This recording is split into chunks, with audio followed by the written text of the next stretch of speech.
నేటి విద్యార్థుల్లో కొరవడుతున్నటువంటి నైతిక విలువలని పెంపొందించడానికి మాకు విలువల విద్యని బ్రహ్మశ్రీ చాగంటి కోటీశ్వరరావు గారిచే అందించడం జరిగింది.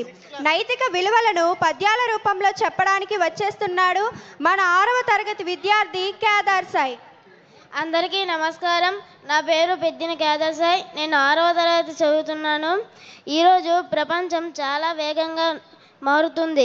అన్ని రంగాలలోకి పోటీ తత్వం చాలా పెరిగింది. అదేవిధంగా మన జీవన విధానంలో చాలా మార్పులు కనిపిస్తున్నాయి. ఇలాంటి పరిస్థితిలో పోటీ పడడం పాటించిన విలువలను గుర్తించి చెబుతాను. మనం ఎంత సాధించినా సరే నైతిక విలువలు లేకపోతే మన వ్యక్తిత్వం అసమానంగా ఉంటుంది. పెద్దవాళ్ళ పట్ల గౌరవం, ఇతరులను గౌరవించడం లాంటివి మన జీవితంలో ఒక భాగం అవ్వాలి. స్వార్థం పెరుగుతున్న సమాజంలో మనం పాటించే నైతిక విలువలే మనలో మానవత్వాన్ని నిలిపించుతాయి. ఇప్పుడు నేను చెప్పబోతున్నది 6వ తరగతిలో ఉన్న విలువల విద్య. చాగంటి కోటేశ్వరరావు గారు అందించిన విలువల విద్యలోని రెండు పద్యాలు చెప్పబోతున్నాను. ఉపకారికి నుపకారము విపరీతము కాదు చేయ వివరింపంగా, నపకారికి నుపకారము నెపమెన్నక చేయవాడు నేర్పరి సుమతి.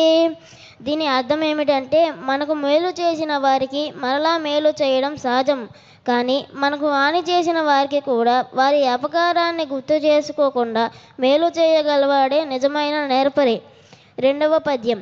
కనకపు సింహాసనమున సునకము కూర్చుండబెట్టి శుభలగ్నమునన్ దొనరగు బడ్డము గట్టిన వెనుకటి గుణమేళమానో వినరా సుమతి. దీని భావం ఏమిటంటే, కుక్కను తెచ్చి మంచి ముహూర్తం చూసి బంగారపు సింహాసనంపై కూర్చోబెట్టి పట్టాభిషేకం చేసిన తన బుద్ధి ఎలా మారదో, అలానే చెడ్డవానికి ఎంత మంచి పదవిని ఇచ్చినా, ఎంత గౌరవంగా చూసినా తన బుద్ధి అలానే మారదు. ఈ అవకాశం ఇచ్చిన పెద్దలందరికీ నా ధన్యవాదములు.